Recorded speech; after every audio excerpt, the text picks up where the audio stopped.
Happy Hanukkah, everyone.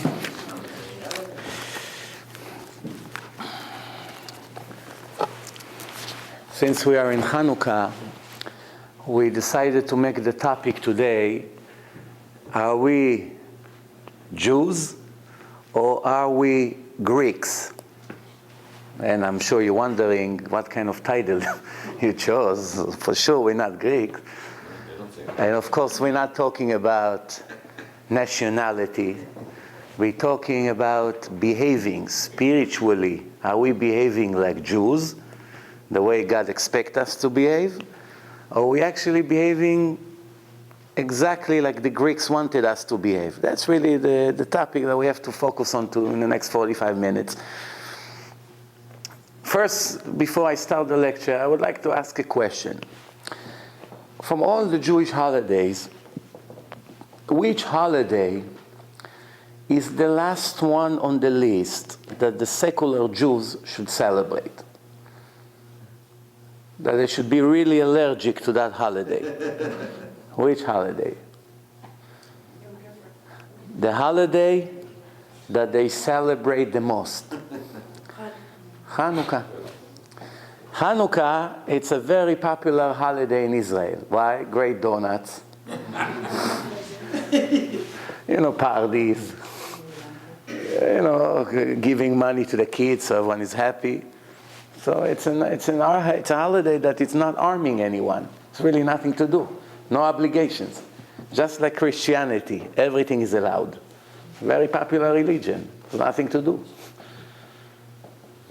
So when something is difficult, right away there's people who opposed it because it's not convenient.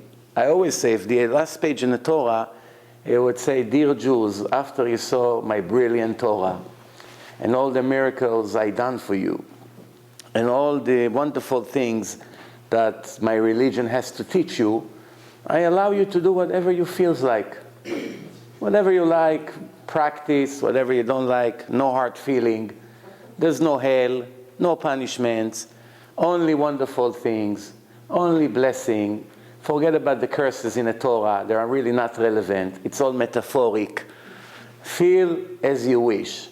Do you think that one person in history would make a beep against the Torah? No one would.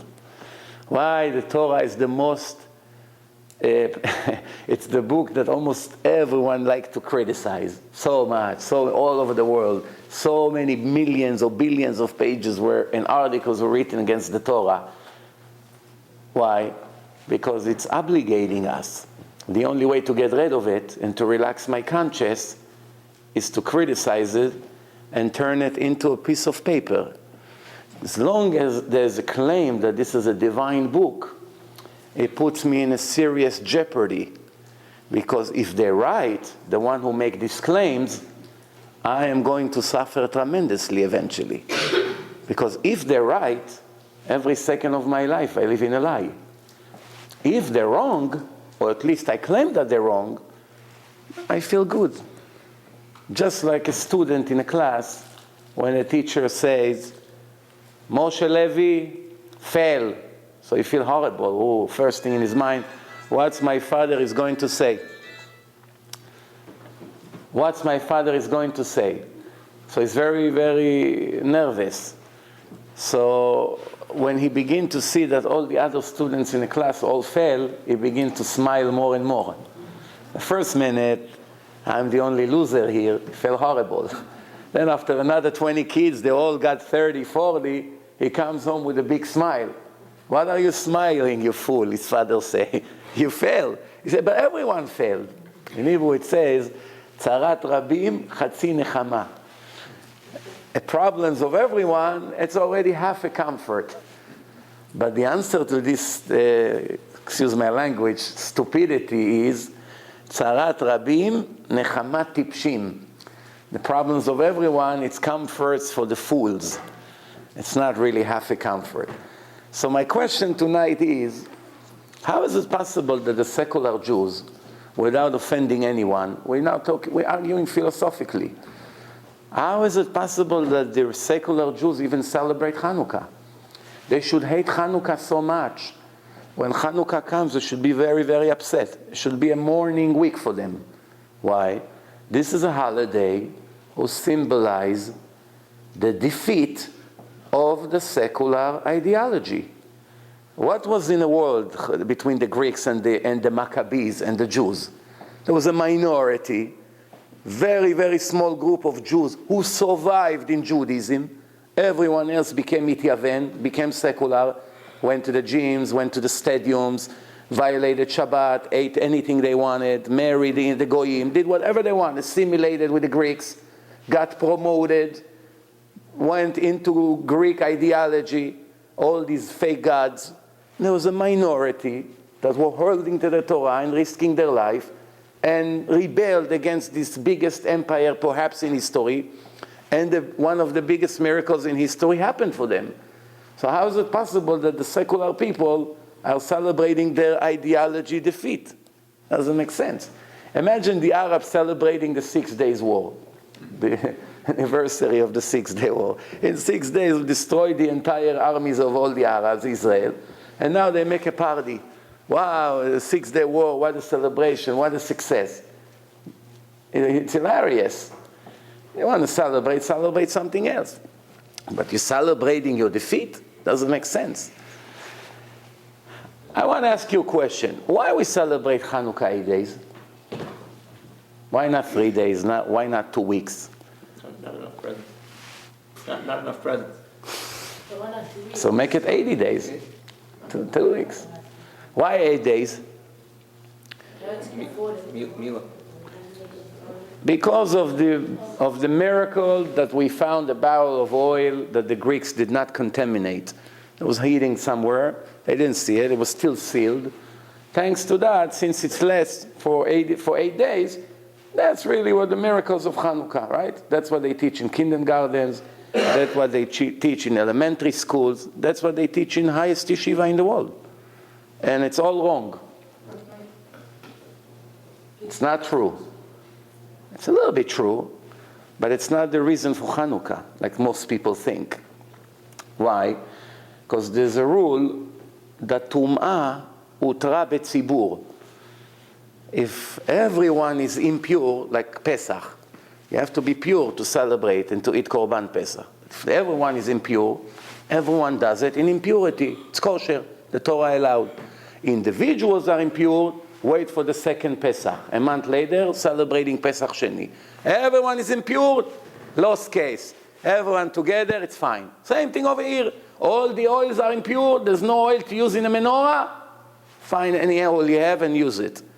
So really, that wasn't the miracle. Because they could have continued to use the oil and prepare new oil, and that's it. It will be the end of it. For that, you don't need to make a holiday for 2,500 years. If we read in a davening, we just read Al Nisim. Al Nisim is the main thing of Hanukkah as far as prayers. We repeat it in every prayer in Birkat Hamazon. Al Nisim, Al Purkan, Al Yeshuot, Al Nechamot. Read the entire text. There's not one word about the Pach Shemen, about the oil that was found. It's not mentioned. The entire text is aiming to one thing, that the minority won against the majority. The weak won the strong. The Jews won the Greek empires. The ones who defended the Torah and gave their life for the Torah won against the wicked people who wanted to destroy the Torah. That's what Hanukkah is all about. That's it. Therefore, someone who in his behaving, he may not know what he's doing, we give him the benefit of the doubt, but he cannot really celebrate Hanukkah. It's not a fair deal. Because the holidays symbolize something. You understand? I don't celebrate Christmas. It has nothing to do with me. I don't believe in it. I know 1,000,000% it's all fake. I know even for Christians it's fake. Even someone who believes in Christianity shouldn't celebrate it. It was added to Christianity 300 years later because it was too boring. There was not enough holidays, if you know a little bit history. So even Christians shouldn't celebrate it. Same thing New Year's Eve. Symbolized nothing. After the Romans were looking for religion, they made a deal. We'll give up Shabbat and circumcision, and you join us, because our religion doesn't go anywhere. It's just staying a small, lousy cult. So join us, you, the Roman Empire, we'll make a deal. You don't want any defects in the body, we'll eliminate Brit Milah, circumcision, and you want people to work 365 days a year, you don't want days off, no problem, we cancel Shabbat, those two will sacrifice, and you join us. That's the deal they made. Sounds very stupid, but that's exactly what happened. And right after that, a few hundred years later, they started to add all kinds of supposedly holidays. They decide that's the birthday of JC, that's this, that, just to make something a little bit more entertaining. But I know what I don't believe in, or what I know 1,000,000% is wrong, I will never go to celebrate. I won't come and scream something and then do the opposite. Now, let's talk a little bit further about this idea of what Hanukkah is. You know, there's holidays that comes directly from the Torah, which means the Oraisa. They come from the Torah. And there's two holidays who comes from Rabbanan, rabbinical holidays. The Torah and the Chachamim, the sages, Chazal, are teaching us that even when Mashiach comes and there will be some different orders in the world, certain things is going to change. Like halacha will be like Bet Shammai. Right now we do like Bet Hillel. Every day we add a candle. When Mashiach comes, and it's going to be the other way around. We're going to start with 8 and then 7, 6, right? Ma'alim b'kodesh, moridim b'kodesh, right? That's the argument, but technically it's the same idea. One thing will never change. Those two holidays, Purim and Hanukkah, which are rabbinical holidays, will remain forever. I don't want to go too deep into it because there's a lot of questions and answers about it. What does it really mean? But just one point I want to highlight. Why from all the holidays, those two holidays are more important than Yom Kippur, than Rosh Hashanah, than Pesach, than Sukkot? Cannot be. This is rabbinical. People like you and I made it. Big, huge rabbis, but still people. You come and put the people in front of God? David HaMelech wrote in Tehillim 3,000 years ago, as a mizmor, there's one verse that has a secret in it. He says, Apach nishbar va'anachnu nimlatnu. The pach broke and we got away. What pach? In ancient Hebrew, the Lashon Kodesh, it's a trap. There was a trap. We're about to fall into this trap. The trap broke and we managed to get away. That's what it literally means. What's the secret in it? Pach, it's abbreviation Purim Hanukkah. Hanukkah. The trap of Haman and of Antiochus, we almost fell in for good. But we managed to get away. In Purim, the kids play with groggers. In Hanukkah, they play with raiders. Where these games came from? What does it have to do with the holiday now? Dreidel or groggers? Those two toys that kids play with also have secrets in it. What's the secret? Where the miracle came from? Did it come from God purely and really had nothing to do with that? Or it came thanks to us? In Purim, there's a primitive Hitler, Haman, about 2,400 years ago. He decided to kill all Jews. Jews live in 127 countries that are under the occupation and the control of the Persian Empire, King Ahasuerus. The King Ahasuerus was a multi-billionaire, and Haman, one of his advisors, was even wealthier than him.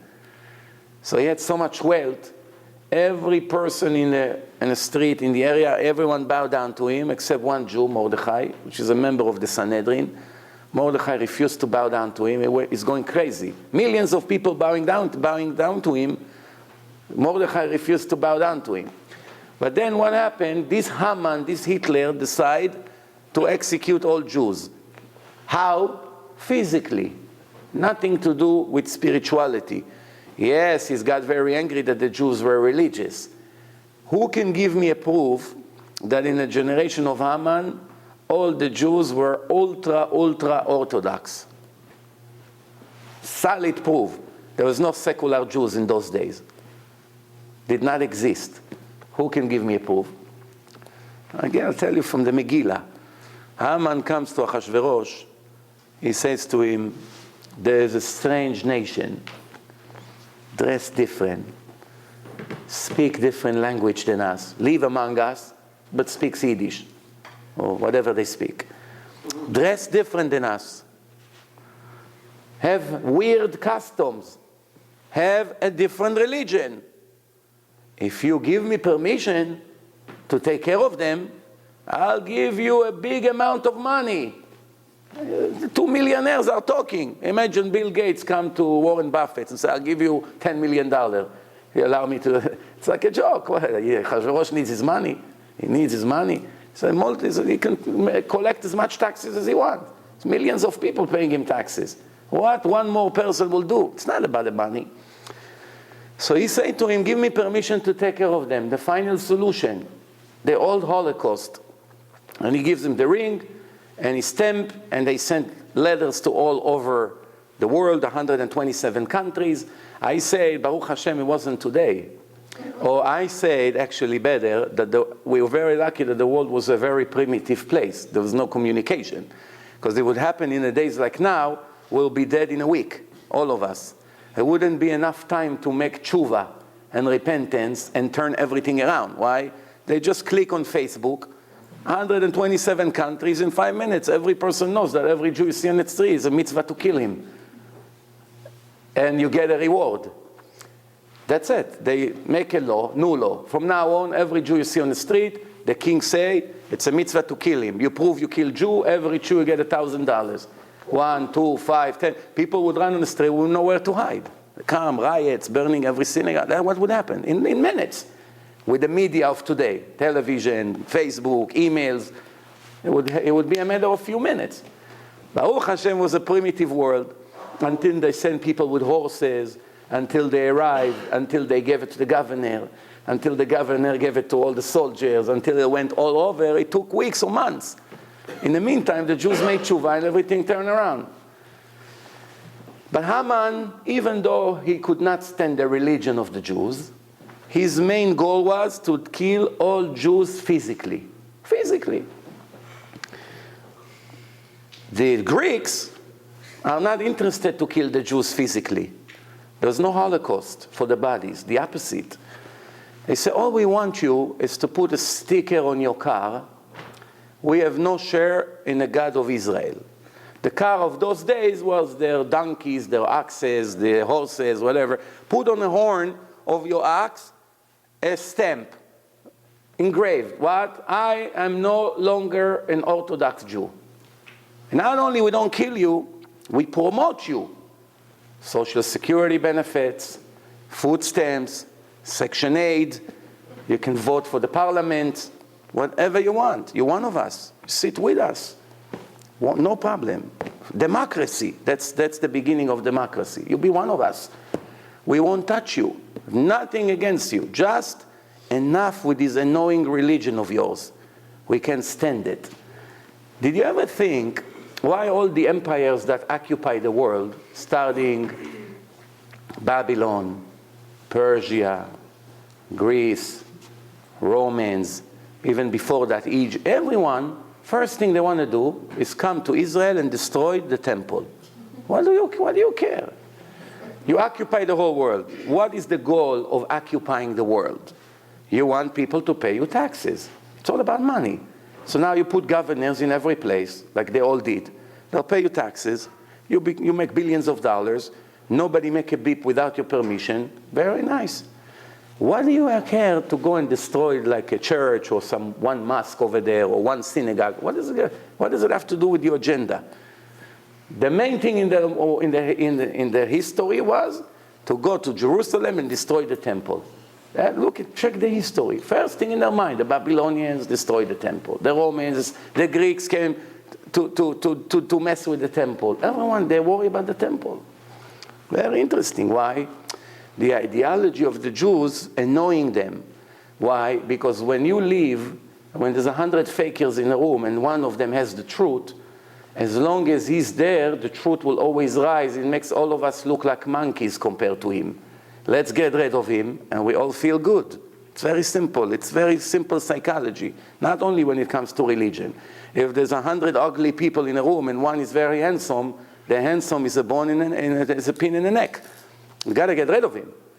The mentality of the people is, instead of rising themselves, let's think the ones who are more successful. Like in Israel, if one person in a neighborhood afford a nice car, it's just a matter of a day or two until somebody nice will come and scratch the entire car with some nail or something and make him a $5,000 damage to the paint. Why? He can't sleep at night.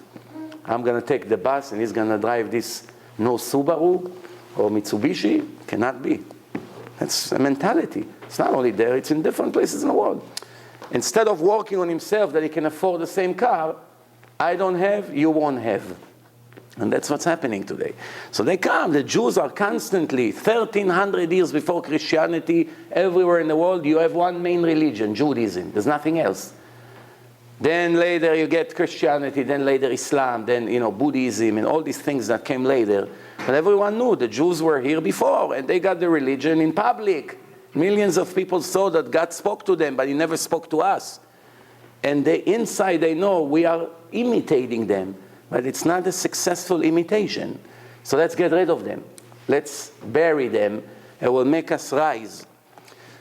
So this is what's happening right now.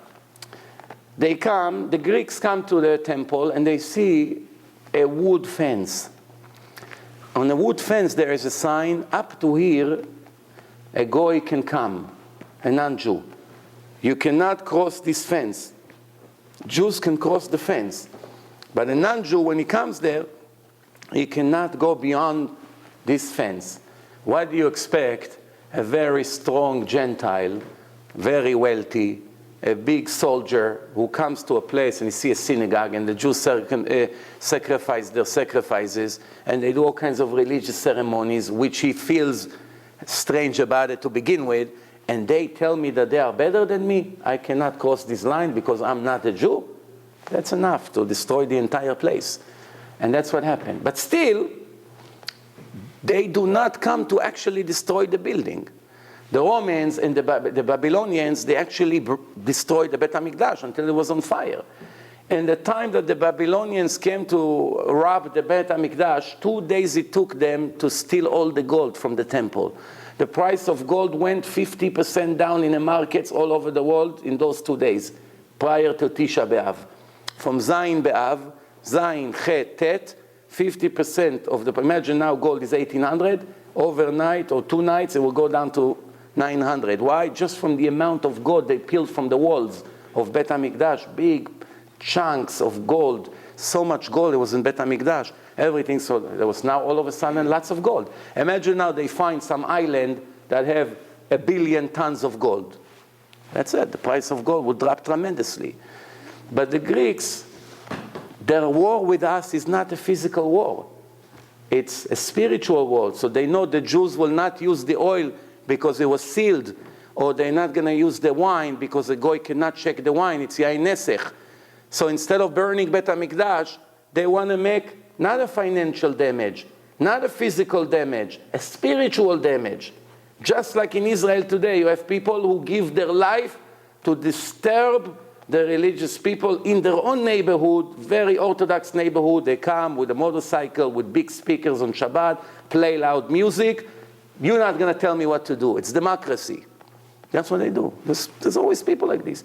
They want to drive. They put barricades to close the street. They take it out. They ask, go around the neighborhood. Don't come into our neighborhood on Shabbat. Drive another 30 seconds. No.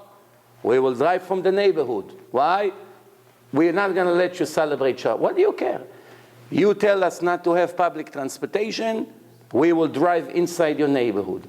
You tell us what to eat, what not to eat, we will eat our pork inside under your balcony. That's what's happening. It's a war. It's a spiritual war. There's nothing to do with killing each other. No one here is interested to kill the other one physically. Is who is going to control? The ones who live according to the Torah, or the ones who are anti-Torah. That's, by the way, what communism is all about. Communism is anti-God, not anti-Judaism, anti-any religion. Any religion, they're against it. We will take care of each other. We are not interested in any divine laws. Let me give you a few examples about what I'm talking about.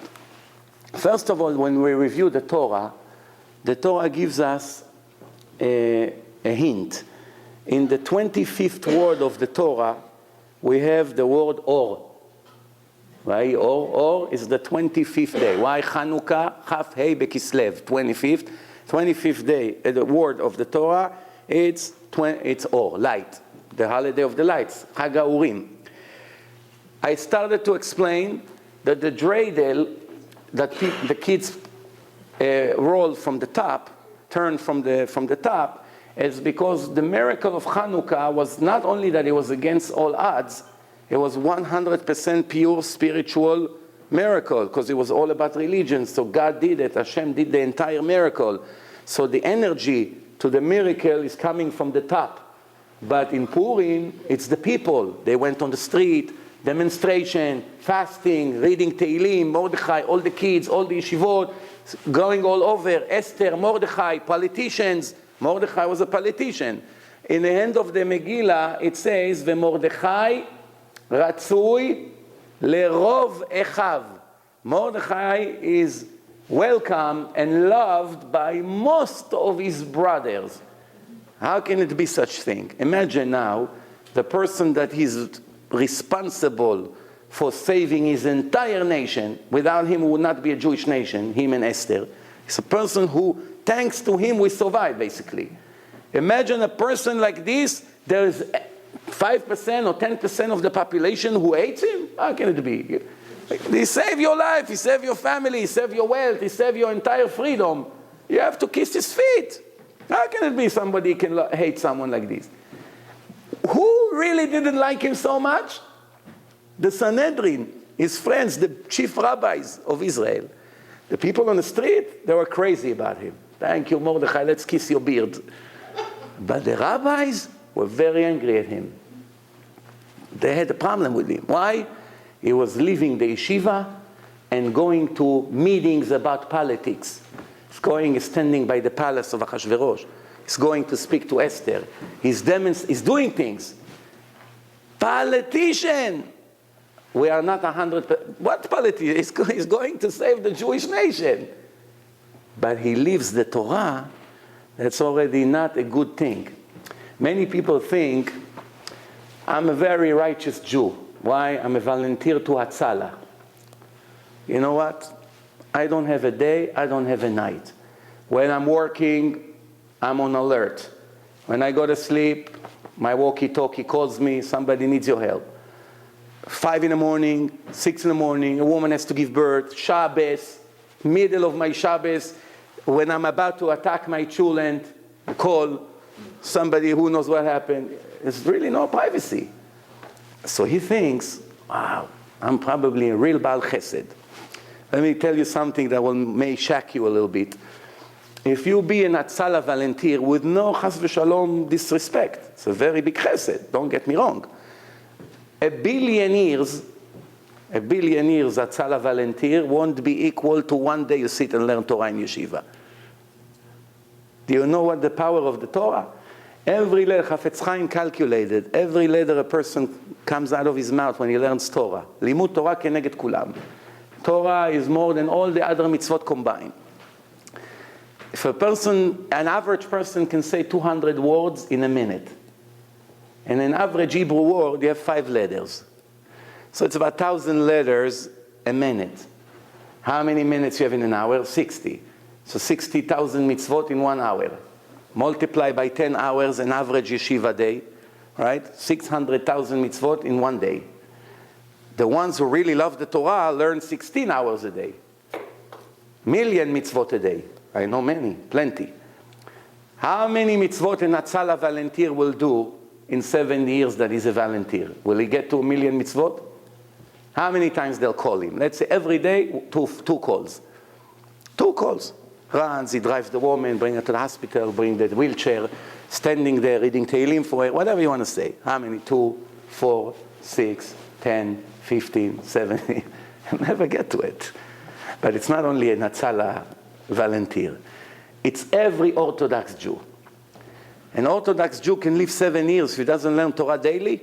7 years is a real Orthodox Jew. Shachrit, Mincha, Arvit, in Minyan, Kaddish, Yortzeit, Tfilin, Talis, Shomer Shab, everything will not be equal to 1 day of learning Torah. He won't get to 1,000,000 mitzvot. From Bar Mitzvah to age 73, 60 years of mitzvot. How many mitzvot he does in a day? 20, 40, that's it. Multiplied by 60 years. 1 day of learning in yeshiva. That's why everyone is fighting against the yeshiva learners. Always, everywhere, and in Israel the most. In the United States, some communities don't like that there are people who learn Torah all the time. But no one is demonstrating and giving their life to close the yeshivot here in America. But you know what happened in Israel? You know what's happening every moment in Israel? You know what kind of a war there is inside the Knesset, on the streets, in the media against those who learn Torah? It got to a point that people who learn Torah in yeshiva are bigger enemies of some of the people than the actual Hamas Palestinians. And if you don't believe me, make a survey of your own.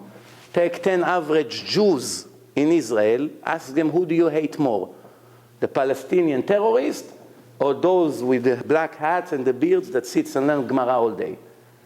You see how many they're going to answer this or how many. If you don't believe me, go do it on your own. I'm telling you, guarantee.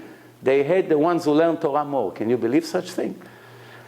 Why is it? Nothing personal. It's not that I hate you because your eyes are this, or your eyes are this, or you're tall, or you're short, or whatever. No. Because it's I live in a lie, and you live according to the rules of God. You are a pin in my neck.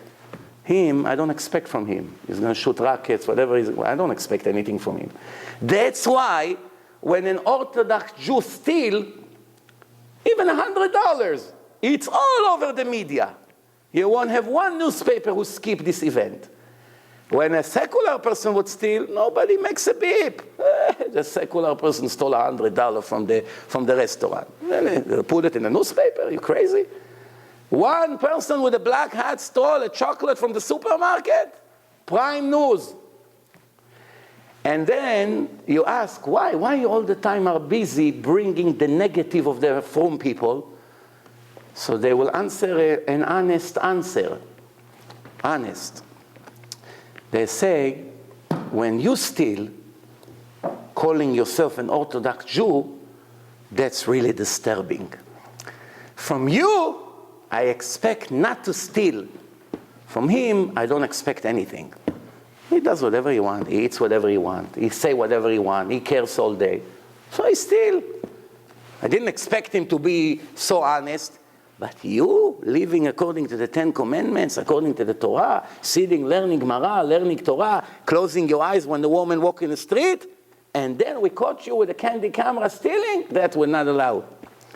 I know a person that was a student of mine in yeshiva before he got married. He used to work in a dirty film in Manhattan, dirty film store, when he was an Israeli secular guy. And unfortunately, once in a while, Orthodox Jews used to come to these places and go hiding in the back and looking at dirty pictures. But they didn't know he's a Jew. So he looked like a very big guy, you know. So when they come to him, as he's working in the register, he said, come, I have to show you something. He used to take him in the back room and grab them from here, push them to the wall and say, listen, good, he's working there. It's not his business. If you ever step in this store again, I'll chop your head off.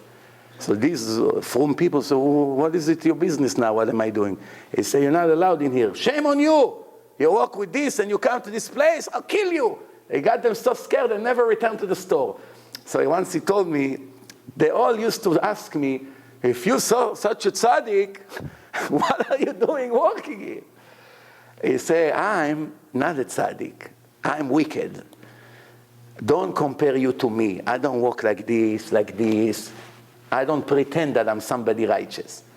You want to be righteous? You will be righteous. You're not going to put a custom and be wicked like me. You understand? That's true. It's 100%. That's why even the Gemara say, if a person finally wants to make a sin with a woman or something, Don't do it next to the synagogue that the entire community see what you're doing. Put a custom and go 5,000 miles away to a place that no one would recognize you. Put a baseball cap, whatever, that they won't know you're a Jew. Why? You're embarrassing religion. You're embarrassing God. You're a representative of the creator of the world. You want to do it next to the synagogue? Inside Bnei Brak? Inside Muncie? Inside Borough Park? It's a double sin. The sin, one way or the other, it's a sin. Whether you do it here, whether you do it on the moon. It's a sin.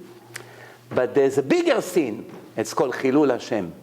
Disgracing the honor and the dignity of Judaism and the writer of the Torah, which is the creator of the world. That's a much bigger sin. And that's why the entire Torah repeats the same concept. There's always two sins when we do something in public. And there's two punishments, a small and a large punishment. For the actual sin that the Torah says you should not do, the punishment is smaller. The second punishment is even worse, which means Hashem say to us, Hineni nishpat otach al omrech lo chatati. I will punish you more for the chutzpah you have to say, I'm a tzaddik. The sin is one thing, you get your punishment. But for the chutzpah that follows the sin, for that you get a bigger punishment. For not admitting your sin and making repentance. And not only that, you declare, I'm a tzaddik. I'm perfect. For that, I will not stand this thing. And for the Chilul Hashem, for ruining the reputation of my religion, for that is a much bigger punishment than the actual sin that you did. And that's what people don't realize. They don't understand. You walk in the street, you're Jew, you have a Star David, you have a yarmulke, you have a Jewish accent, whatever, people know you, your neighbor, your goyim knows you, you have to think 1,000,000 times before you make a little tiny mistake, before you curse, before you hit something, before you throw a piece of paper on the floor. Even minor things. Not only that, it's an obligation to every Jew to always be nice. Always, even if he's in depression. Even if the stock market collapsed today at 8:30 in the mornings and he lost $1 million, whatever. He must be polite and nice to every human being, even to the most anti-Semite goy around him. Where do we learn it from? From the Torah. From last Parsha. Last Parsha. Yosef HaTzadik is 17 years old, poor kid. He lost his family. There's no Google search. Once you're gone, you're gone. You never see your family. They put you in Egypt. Where are you going to find now? There's no GPS. Okay, Yaakov ben Yitzchak. Tak, search, go 10 miles, make a right in the middle of the desert. Once you're gone, you're gone. Plus you're a slave. You work in a rich man's house, Potiphar in Egypt.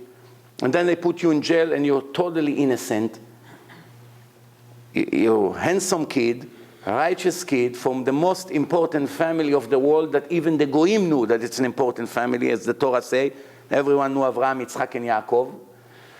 So they put you in jail, and there are two Egyptians, Sarah Mashkim and Sarah Ofim. Now they are in with him in jail. So the Torah said that one day he realized that they're both very upset. Pnehem enam kitmol shilshom. Their face is not as usual. Oh, I don't get it.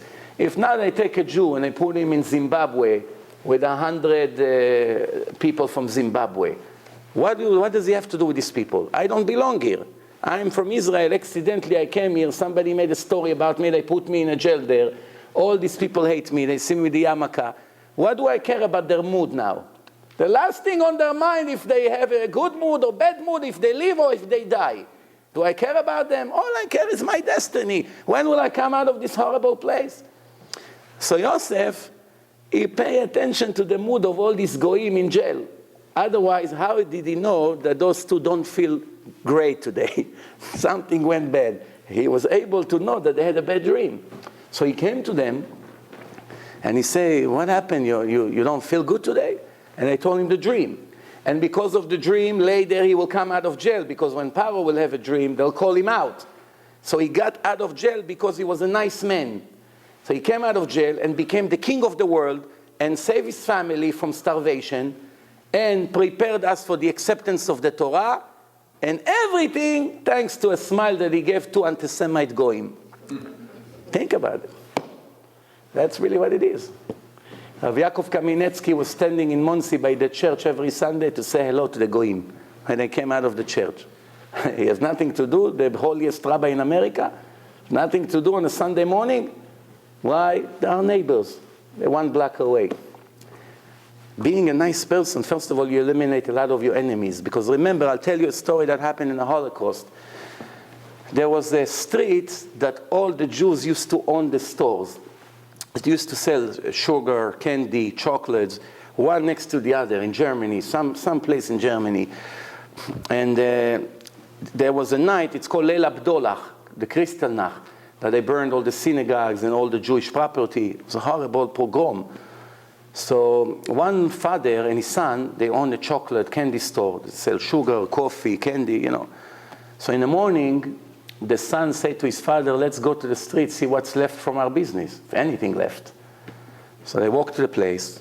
Every one of the store is black, all goes on fire, flames, smoke from everywhere. Cars, everything is burned. So the father said, okay, probably we have the same case. So when they got to the store, they can't believe.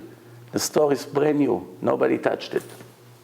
Look inside, all the chocolate is there, nothing, the mezuzah is there, nothing is burned. The only store from hundreds of stores in the street that is not burned is their store. It's too much of a miracle now. Something like this, how can it be? They're wondering what happened here. So they opened the business, and some Jews started to come to the street, and they need sugar, they need whatever they need. So everyone comes to their store. So the son said to his father, this is Orthodox Jews, double the price. There's no competition today. Double, triple, we are the only store left. So he said to him, shame on you. You want to make money on the blood of these miserable people who lost everything they have? I don't raise the price. He said, but soon we're going to be out of merchandise. Not going to have what to sell. That's it. He said, that's not our problem. We sell regular price. 11 o'clock in the morning, a Nazi policeman walks in. Oh, so here we go. Maybe for us, they prepared a special punishment. So he walks in. So he comes to the father. He takes out his hat. He says, you recognize me? He says, yeah, I recognize you. He says, remember I used to be the delivery guy who brings you chocolate? I used to work for a delivery company. He says, yes. He said, now I'm a Nazi soldier. He said, yes. He said, I was standing here all night defending your store.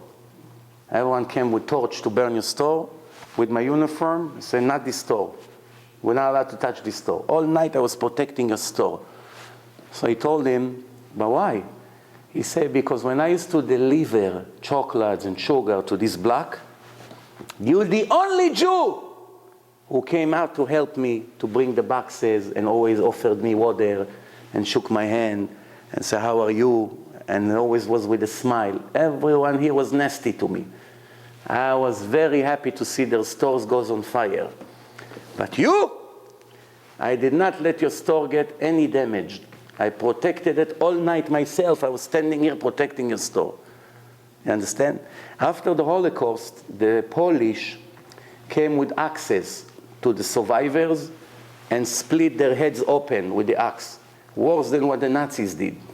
Take an axe and take it to a person's head and split it open. So they ask him, why did you do it? They say, we couldn't imagine this kind of people coming back into business after what they used to do to us in business. So we wanted to finish the job. Why? They used to cheat us in a business. So we wanted to finish the job. If a Jew lives according to the Torah, 90% of these tragedies would be avoided. Not that it justified their behavings, don't get me wrong. Of course not. But a Jew was able to avoid a lot of the problems, a lot of these things. Also, the Torah says, Yaakov said to his sons when they go to Paro, don't enter all of you in one door. One from here, 5 minutes somebody here, because we are very well-known family. We're wealthy, we're holy, we are descendants of Yitzchak and Abraham. All of you walk in one door and all this going will look at you. It triggers too much attention. Don't attract too much attention. Same thing in business. When the Jews live in Goshen, Joseph told them, say that you are shepherds. They cannot stand shepherds here because they worship the sheep. So when you tell them that you are shepherds, they don't like you. They'll make you a second-class citizen, which that's what we want. We don't want to assimilate with them. So I will ask to give you a land, that it's vacant land. What? Goshen. So the Jews lived in a ghetto. They wanted to live in a ghetto, always, to separate between them and the culture of the Goyim. So as long as the Jews were in Goshen, there was no slavery. The Torah said, when did the slavery arrive? Umala haaretz otam.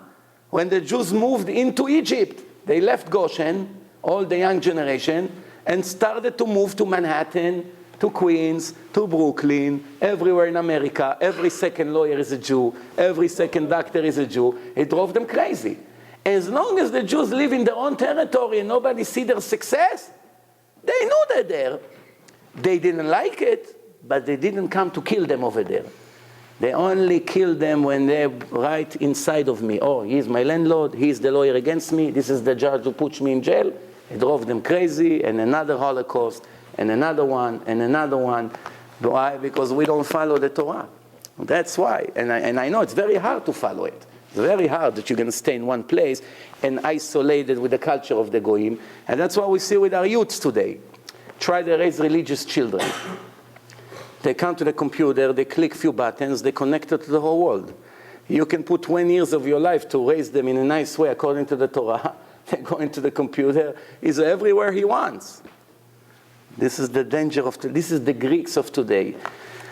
Why we chose to make the topic today, are we Greeks of whom? Because if we really evaluate our life and analyze what we do every day, we will find, unfortunately, almost all of us, that we are much more Greeks than Jews, much more. In the way we dress, the way we talk, places we go, movies we watch, electronic that we use, the way we conduct business. Even when we pray, some of the prayers are already starting to become more and more Goyish than Jewish. It's actually in every place of our life, it entered the culture of the Greeks. The Greeks, we didn't defeat them yet. We are 2,400 years later, we think, where is the Greek Empire? It's true, they're not here physically. But their ideology is still destroying us every generation. All these sports that every Jew is addicted to, almost every Orthodox Jew is addicted to sport today. Do you know? Come to the best yeshivot in Monsey. Go inside, see what the kids talk about. No one speaks about Rashi and Rambam. Little kids, yarmulke, peos, tzitziot like this. All they speak about is the baseball, the football, the trade, which player goes to which things. That's their life. Second thing, they check each other's ties. What is, what suit? Third thing, what house you live, where you live. Oh, nice house. What your father do? Yeah, wow, good. That's what they talk about. 100% the culture of the Greeks. Then you ask the kid, what's your dream? Take me to your baseball game. Who invented sport? The Greeks. Sport comes from the city Sparta. The ideology of the Greeks. The Greeks, if you follow their ideology, it's destroying your emunah in Hashem and in the Torah. There's no way to be both at the same time. Let me explain. In Judaism, the Torah teaching us that every person has a choice to be righteous or wicked. Everything else is not in our hand. You'll be handsome or ugly, male, female, rich, poor, healthy, sick. It's not in your hand. Nobody asks you who your parents going to be, what kind of life you're going to have. You'll be wealthy, you'll be brilliant, you'll be whatever you're going to be. It's not in your hand. There's only one thing is 100% in your hand, is to be righteous or wicked, the Gemara says. Tzaddik or Rasha lo ne'emar. And that's the purpose of life, to be righteous or wicked, and in the end you're going to get reward or punishment, end of story. Everyone asks, if we have a choice, and at the same time we say that God knows the future, it's contradict each other. Cannot be. If God knows the future, that means I don't have a choice. But the day I'm born, he already knew if I'll be righteous or wicked. I couldn't choose different than his knowledge. So it's one way or the other. Either he doesn't know the future and I have a choice, or he knows the future and I don't have a choice. The Torah say wrong. He knows the future and you have 100% choice. How can it be? Very confusing. I don't want to get into it now because I have a whole lecture about it. It's called Free Choice. It's about 80 minutes lecture. You're interested to know how it works? It's a very interesting lecture. You can watch it. I brought you some free CDs here, so take advantage. But the Greeks and the Muslims, for instance, had the same conflict. Every normal person has this conflict. The Muslims say, if God knows the future, we cannot have a choice. So the Muslims concluded, everything min Allah.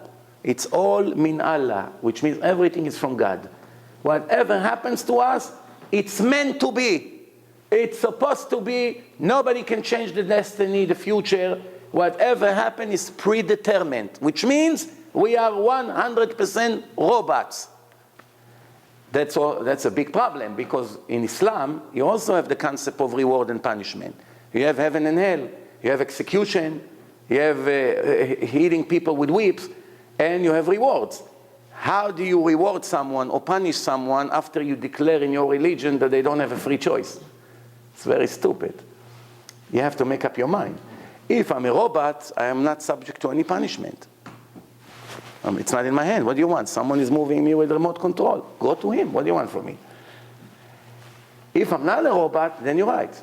But they say you are a robot and we'll still punish you. That's very foolish. That's not acceptable.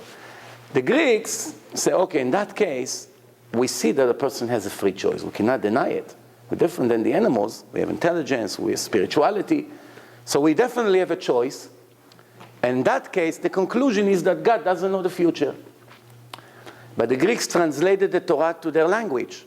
It was translated to any possible language, ever. Most bestseller book, the Torah, was sold for more than 3 billion copies. More than Harry Potter. 3 billion copies until today at least was sold in history.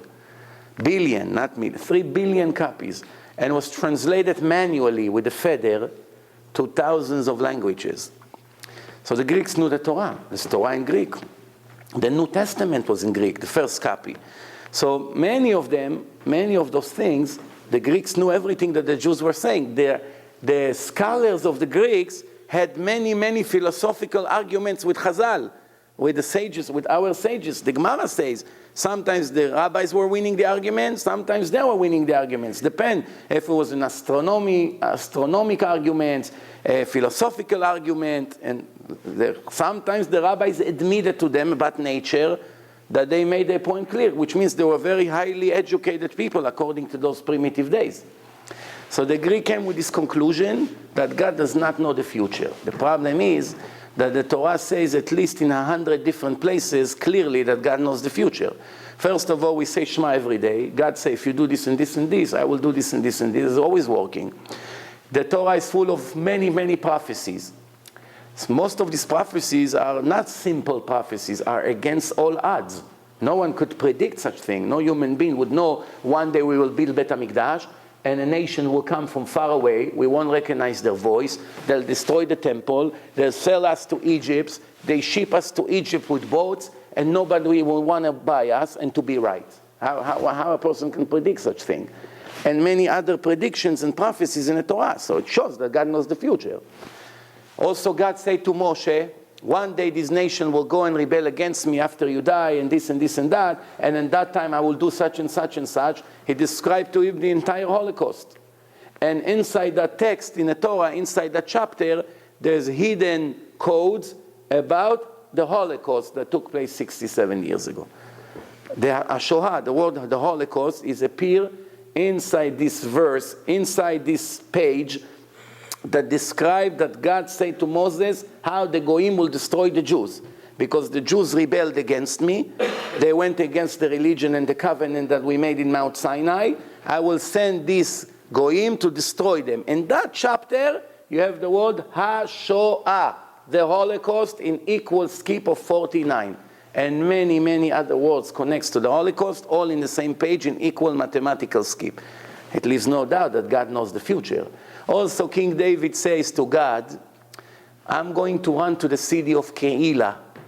Shaul, King Saul, is after him to kill him. So he's moving from one place to another. He doesn't know where to hide. Who is with me? Who is against me? He was very scared. So he asked God, if I go to the city of Keilah, will they betray me and turn me into King Shaul's hand? And God said to him, they will. So God tells him what's going to happen. There's many, many places in the Torah, it leaves no doubt that one of the principles of Judaism, one of the 13 principles that we say every morning after the prayer, is that God knows the future. So the Greeks were wrong also. So the Muslim got it all wrong, and the Greeks got it wrong, and we had it right. Now, why do I say that following their culture is destroying the emunah? Because if you follow them or the Muslim, but you don't follow the principle of the Torah, you have a lot of problems with your faith in God. Because if you think God doesn't know the future, that means you're making him limited. If he's limited, how can I put all my life in his hand? He's limited, chas v'shalom. Or the other way around. Okay, so he knows the future, but I'm a robot. In that case, why should I stop being Mechalel Shabbos? I'm a robot. It's not my fault.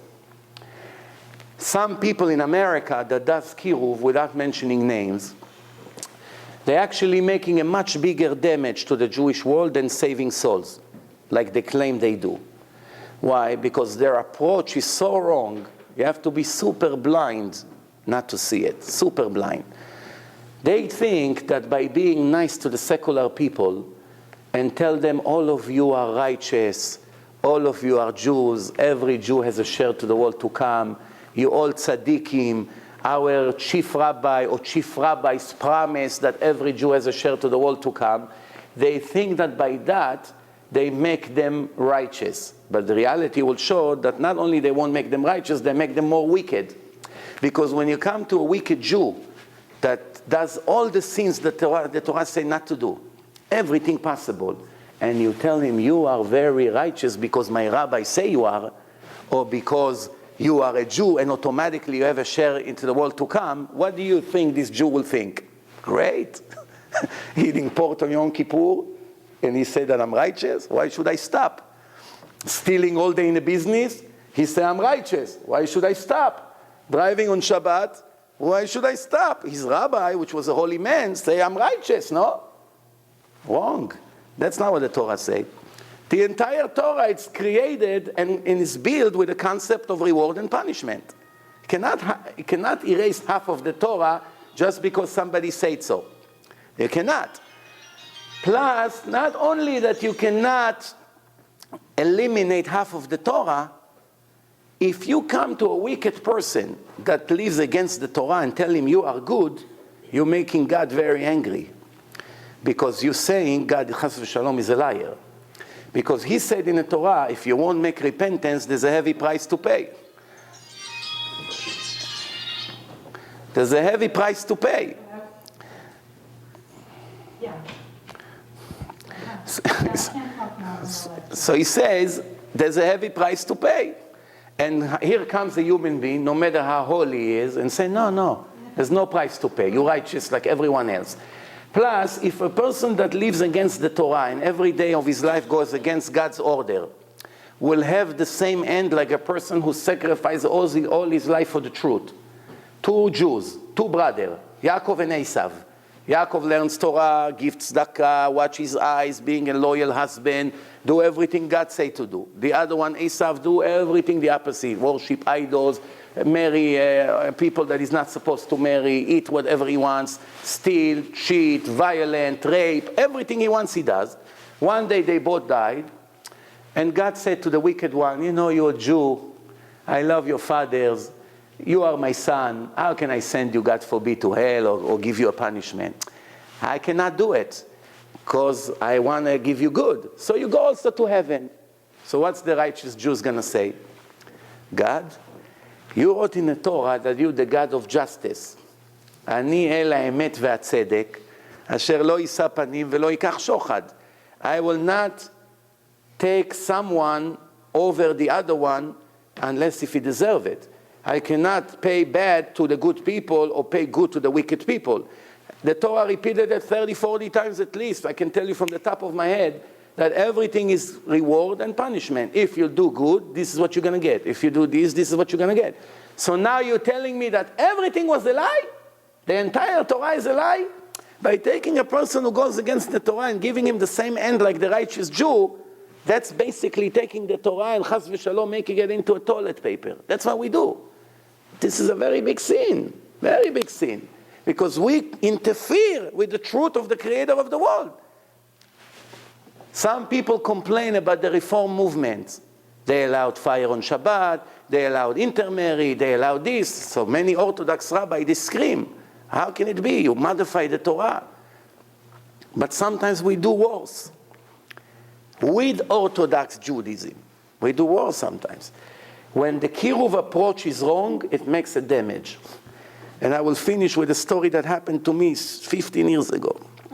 I used to go to a real estate office every Friday around noon, a few hours before Shabbos. All the Israelis are real estate brokers in Queens. So I used to go. Unfortunately, they live not 100% like Goyim, 105% like Goyim. Nothing, no Shabbat, no holidays, no modesty, no kosher food, nothing whatsoever. This guy ponytail, this guy earrings, she lives with a Goy, he lives with a Goya. Mamash, you cannot say one thing Jewish about them. So I come to one of the people over there. I had married to make him religious. So he say, why don't you come to the office and start giving the proofs that the Torah is divine? So I came one Friday, next Friday, 3 Fridays in a row, with no exaggeration. Now the entire office, more than 30 representatives, becoming religious. Shomer Shabbos, the girls started to put skirts, the Israeli guy cut his ponytail, left the Goya, moved out of the house, they ordering tefillin. We register all of them to the seminar to come. Mamash fantastic. Fourth week I go there. I walked into the office as usual. I'm saying today it's going to get even better. Every week got better than the week before. I see no one is looking at me. This guy turns his face, she pretends she's on the phone. I go into the room, 5 people sitting there. From 35, 5 only. All 3 weeks, the room was packed, everyone waiting. I say to my friend, Shalom, what happened here today? He said, don't ask. 2 people with beard and hats came here. And they started to tell me, the rabbi say that a Jew that violates Shabbat is cutting himself out of the afterlife. Is it true? No, don't believe him. Every Jew has a share to the world to come. Why do you believe these things? There's no punishment by God. There's no such thing. Is it true that we're not allowed to marry the Goyim? What is he talking about? Everything I say, they disqualified in 5 minutes. They didn't want to look at me. He went back to the Goya. The guy who ordered tefillin canceled the tefillin. The girls went back to the mini skirts. And the entire office went down to the garbage. Why? Kiruv approach. Do it with love, Rabbi. No fear. Don't talk about punishments. This is not what God says. And this is another proof, 1,000,000 proofs what the damage you can make that you go and read something from the Torah and twist it according to your feelings. We're not allowed to mix our feelings in God's instructions. There are some mitzvot in the Torah that you have to get your heart involved. Some mitzvot that if you get your heart involved, you violate God's rules. For instance, God say there's a mitzvah to destroy the nation of Amalek. We don't know who they are today, so we're lucky. I didn't have to do it. It's a very hard mitzvah to kill a person. Who wants to kill? Or if you're a judge in a court and you have to execute someone, who wants to execute? So when a person comes to kill an Amaleki, 5 years old, what does he think? What this boy did that I'm going to kill him? Maybe one day will be a terrorist. But right now he's a little kid. How can I kill him? But the Torah says you have to destroy the Amalek. You're not allowed to have mercy on them. Not allowed. It's a very, very big conflict. If I mix my feelings, in the end, I won't listen to God. It's a very hard thing. I think, in my opinion, that God saw that we won't be able to do it, and He mixed the Amalekim in the world that we don't know who they are today. So basically, this mitzvah is dismissed. But 3,000 years ago, if you saw an Amaleki and you ignored him, I was like eating pork or like doing another sin. So someone would say, how can I be such a cruel person? The Torah says you have to be a merciful person. You have to have mercy, you have to help the widow, you have to help the orphans, you have to do chesed, you have to help the poor, you have to defend people's life, you have to give your life for the truth. And at the same time, the Torah told you, you see this creature, you have to destroy him. So it's a conflict. All day I'm going to be merciful and kind, and all of a sudden I'm going to have to be a murderer. So the divine law not always comply with our human logic. Like, get rid of the bird from the nest. There's a bird and there's some chicks there or eggs. Get rid of the mother and take them and put them somewhere, and for that you're going to have long life in this world and in the afterlife. What logic you find in this mitzvah? This poor chick, these birds, little birds, you put them somewhere to die, and for that I'm going to have a reward? What's the whole concept of sacrifices? Half of the mitzvot of the Torah, more than half of them, it's sacrifices. Sacrifice of Yom Kippur, of Shabbat, 2 every day, holidays, all these things. Sacrificing millions of cows and sheep every year, non-stop. What is this, a factory of slaughtering animals? What kind of logic you find here? Of course, there's a lot of secrets in it, all the sacrifices, reincarnations. I'm not even getting into Kabbalah here. But I'm saying some of the mitzvot is very hard for a person to understand in his human logic. That's why the concept of Judaism is na'aseh v'nishma. I will do whether I understand, whether I don't understand. I don't mix my own opinion. Few people mix their own opinion, and they had a horrible mistake. One of them was King Saul. Hashem told him, destroy the nation of Amalek. And he left the king, Agag. He killed everyone and he left one person. Because of that, he told him, why you didn't kill the sheep? So he said, I want to sacrifice the sheep to you. It's a shame to kill them. But God said, I told you to kill all of them, not don't leave one. And he said, yeah, but the nation wanted to use them for sacrifices. Because of that, we had the Holocaust. Who came out of this Amalek? Haman, Agagi, came from this Agag. Haman, the whole decree of Purim, because Shaul mixed his own feelings against God's order. And because of that, we had Hitler. Where is it? Who is Hitler? Also from Amalek. What is it? What's Germany? The Gemara says, Zo Germania shel Edom, Esav, Amalek. All this is all connected.